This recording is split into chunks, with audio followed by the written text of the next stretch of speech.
The Miracles of Saint Maximin. By Sigehard. Notice to the reader. The life of Saint Maximin, written by Lupus, possibly the Bishop of Chalon, was meant to be added to the second book of miracles of the same saint.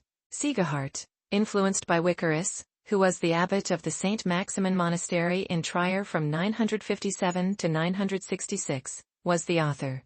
Even though he doubted his abilities, he started the work in late 962 or early 963, stating that he only recounted what the abbot had verified and passed down to him. However, it appears he also consulted other monks of the monastery. Even if he learned what Duke Gisilbert had told Abbot Ugon through Wimari, he also received information from other monks like Adalbert, priest Ruotpert, custodian Wenido, priest Regener, and possibly even Adalbert, who later became the Archbishop of Magdeburg, among others. Sigehard, certainly considered a monk, recorded all this in writing. Though he neglected chronological order, he did so simply, accurately, honestly, and with a style that was sufficiently probable, preserving it for posterity. From these, chapters 8 to 18, which somewhat illuminate events in Lorraine during the 9th and 10th centuries, were to be presented here, with the rest omitted as they scarcely pertain to history. I spent almost an entire month this year in the rich library of the city of Trier, thanks to our colleague Wittenbach, and the library's director Lavin, who were very supportive.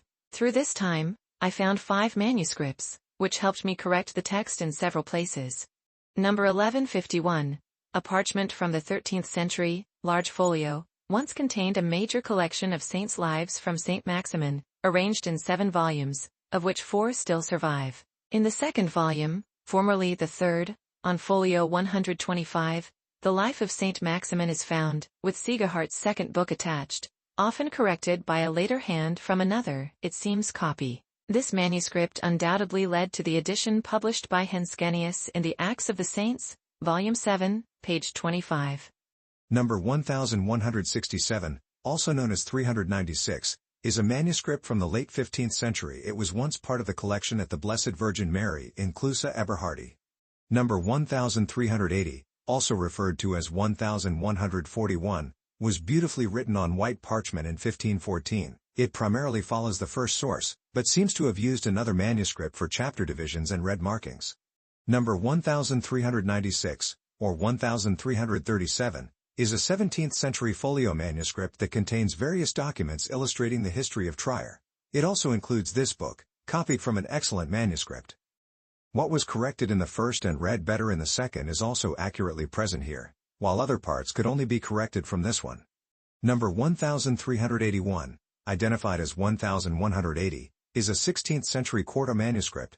Although it's written quite carelessly and is riddled with countless errors, it was drawn from a good source. Another, older manuscript, written in the 11th century but apparently missing a preface, once belonged to the monastery of St. Giselin, and was found by our Bateman in the Mons library. I am confident that our edition can do without it without any detriment. OnTime provided some notes, inserting fragments of this book into the collection of Trier's writings, specifically in Volume 1, pages 465 to 468. Preface by the author. Reverent submission to Lord Abbot Wicaro by Sigehardus. You ask, dearest Father, or rather, you compel me with your authority, though I am reluctant, to take on the challenging task of explaining a work that feels beyond my abilities. For you command that I write down, to preserve them for those who read or hear them, the miracles performed through the same glorious confessor of Christ after the book on the life of Saint Maximin was published by Bishop Lupus. You wish for me to complete a second little book on these subjects, using the material you will provide through speaking. Because of this, I am torn between 2 choices, fearing either the guilt of disobedience by resisting you, or the possibility of failure by attempting to comply. I clearly see that my limited talent and little eloquence are not enough to accomplish such a task. Therefore, caught in this dilemma from which I cannot escape unharmed, as if enclosed by a wall on all sides, I have decided to choose the option where I perceive there to be less risk of harm from failure. Since contempt for elders endangers the soul, while failure in tasks begun leads to ridicule, who in their right mind would not consider it more tolerable, or even far healthier, to endure mockery for lack of skill than to condemn oneself for pride? Therefore, proceed confidently with the work you have long desired. I will certainly assist you as much as I can, not daring to resist your holiness any longer.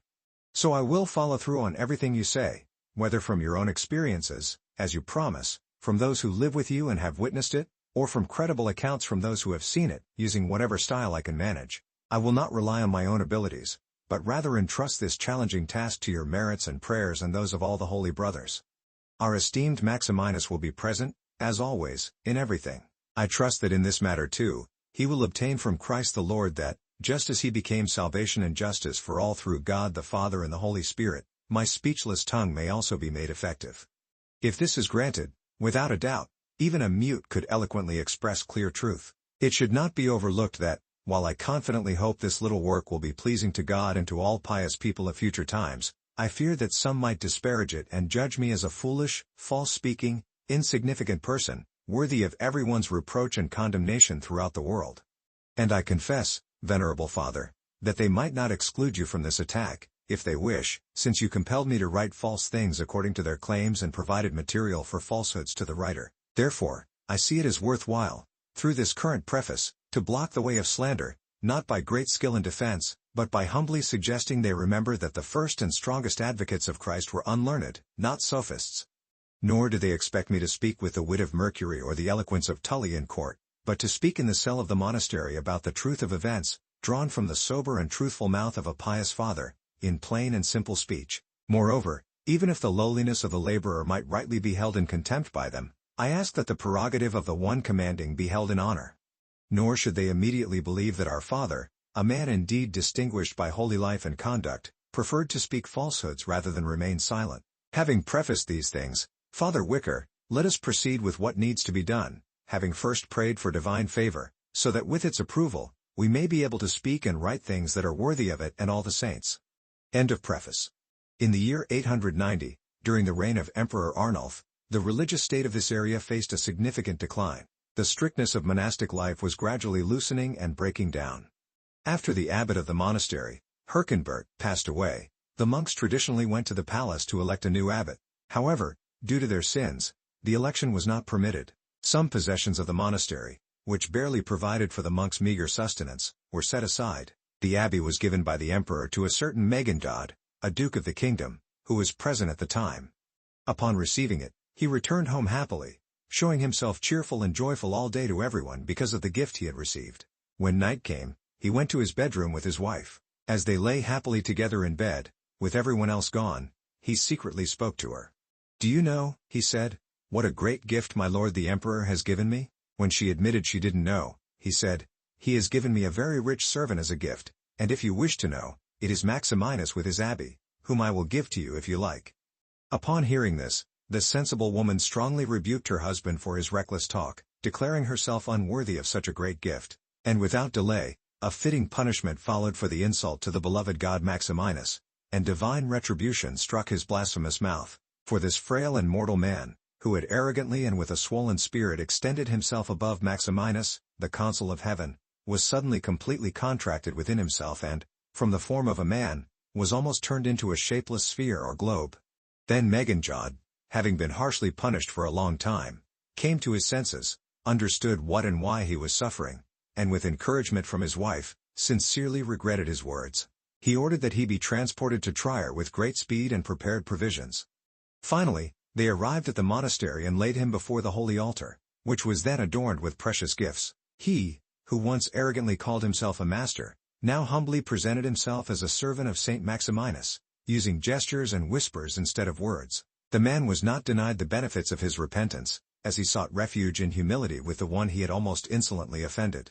Indeed, after prayers were offered for him by the brothers, the heavenly anger was appeased through the merits of Maximinus, and Megingaudus was instantly restored to full health by the saint's power. Thus, corrected by God's wholesome discipline, the man no longer blasphemed against the saints and from then on honored Maximinus in his life as the holiest, embraced him as a father, and revered him as a lord. He quickly reported the event to the emperor, advocating for the brothers' denied election, and persistently petitioned the king until he secured the royal estate, named Ribaniacum, for the brothers' use. So, who could sufficiently marvel at the holiness of such a significant patron of ours, and who could praise it worthily? Indeed, in the merits and power of our Maximinus, everything is so superior and excellent that it cannot even be estimated, much less explained by any mortal. But let us return to the topic from which we have digressed with this small praise of the saint. Although, as we mentioned in the previous chapter, The order and regular discipline in this place had partially faltered in earlier times due to the negligence and weakness of the superiors, yet by divine mercy granted through the merits of Maximinus, holy and religious men were never absent from this place. Eventually, with appointed abbots and God's favor, the neglect of regular observance was corrected, either to its former state or even better. This is clear from many things that cannot be explained at this time, including what I will refer to presently. Indeed, after the mentioned Megingaud, this abbey came under the rule and use of the dukes of this kingdom, except for the resources that had long been set aside for the support of the brothers. These, even today, were entrusted by the kings to their protection. For this reason, when Gisilbert, a very young duke, was put in charge of the kingdom, he, as is typical of that age, indulged more in secular entertainments, pomp, and the allurements of pleasures during the early part of his rule. Although he later became an excellent man, he initially neglected the welfare of his subjects. He also severely oppressed the monks of this monastery, seizing what had been given for their use and distributing it among his followers. At that time, the illustrious Henry, the father of the most serene Otto, during whose 27th year of reign we wrote this, took control of the kingdom's monarchy. He governed his subjects with great justice, peace, and mercy, and he uniquely adorned the summit of the empire with virtues, glory, and all honor. Therefore, in council, the brothers, as mentioned, oppressed by Gisilbert's unbearable affliction, approached the royal mercy and complained about the troubles they suffered from the duke. However, despite such efforts, they achieved nothing and undeservedly incurred more of the aforementioned duke's wrath. What else could they do? Forced by ultimate necessity, they considered abandoning the monastery. Suddenly, their spirits were renewed, and they restored their plan in this manner, to report their case to the King of Kings, with Maximinus as their advocate, through prayer. When this was pursued diligently for some time, one night the venerable Maximinus appeared in a vision to the sleeping duke. First, he revealed who he was and why he had come. Then he reproached him for his faults, and finally what I am about to say is wonderful and almost unbelievable. Except to those who do not believe God can do all things, he struck his sides and shoulders with whips, leaving them bruised, and then immediately vanished. Soon, however, the leader was so shaken from his sleep and dream that he shared the details with a few of his close associates, including the injuries he suffered in it. However, he didn't reveal why it happened or who was responsible, although it could have been easily guessed from the events that followed. He quickly made his way to Trier, and by appeasing Maximinus with prayers and gifts, he not only restored what was taken from the monks but also regained the lost goodwill of their funds, which the brotherly community greatly needed. From this point on, turning away from his youthful actions, he became a truly remarkable man and developed a deep love for this place and congregation. Under the diligent care of the venerable abbot Ogo, who took the position in 934, the long-dimmed brightness of our religious life shone more brilliantly. He confessed all these deeds to the holy man Ogo, and in this confession, he dedicated himself to God and Saint Maximinus, vowing to become a monk if he outlived his wife and was freed from the bonds of marriage. I will also share another story, which, in my judgment, is not considered much lesser, unless perhaps it might be seen as a detriment to the virtues of Maximinus, since it is claimed that he had Remigius as a known companion in this miracle. A certain count named Ruobertus, the brother of the aforementioned Megingaud, owned estates in the Nagao region, adjacent to the lands of Maximinus and Remigius. Because of this, his servants often clashed with the family of the saints, as they wanted to cross the ancient boundaries, while the others resisted with all their might. Meanwhile, when the cruelty of servile complaints and rustic conflicts couldn't be restrained by the neighbors, and our people decried the greedy injustice, the matter was brought before the count. Soon, he announced a meeting and set a date for inspecting and surveying the boundaries. With a large crowd of onlookers, he arrived and instructed his leaders to lead the way. Without delay, one of them, who had always been at the forefront of this wrongdoing, stepped up as a deceitful guide, quickly moving ahead of the others. He went first, pointing with his finger, trying to transfer many lands belonging to the saints, overstepping ancient boundaries with false demonstrations, into his superior's possession. As he did this, he used a leather strap, known to the peasants as a wantum, wrapped around his hand, demonstrating as he wished, while we followed, resisting and loudly praying for the help of Maximinus and Remigius. Meanwhile, that good and just leader removed the strap from his hand, but a finger, miraculously amputated, was left behind. Then, exposed for his malice and disgracefully treated by his superior, as was fitting, he lost favor, and with the truth revealed, the entire dispute came to an end. There is an estate of the monastery called the Church of Wimari, which a most cruel man, whose name we've forgotten, held as a benefice. When he oppressed the Holy Family severely and couldn't find anything to accuse them of, he entrusted one of them, who seemed more rustic than the others, with the care of his hawk, knowing the peasant had no skill in that art. He intended to blame the peasant for the bird's death due to neglect. The peasant, resisting for a long time and excusing his lack of skill, was finally forced to take charge of the bird. But what could he do? He kept it alive for a while, but without food, it quickly died in the smoky house.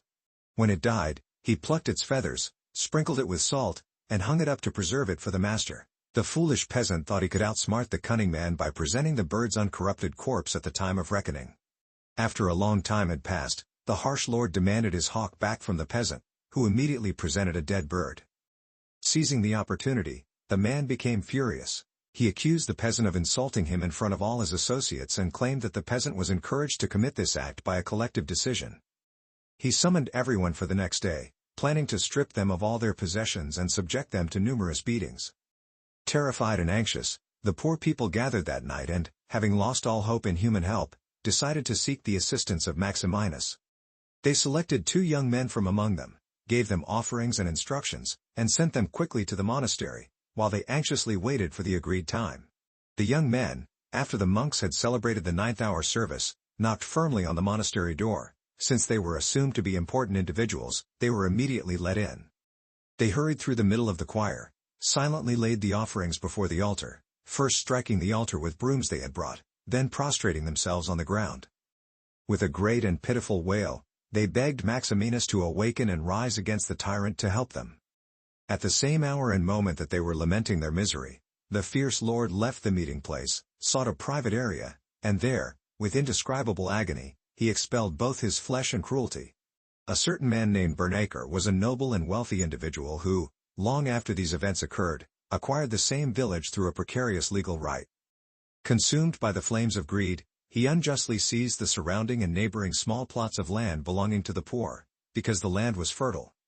He gathered groups of plowmen and ordered them to plow those fields, while those whom he had wronged begged him by God and Saint Maximinus to let their modest possessions suffice for him and not to unjustly rob them of their little holdings.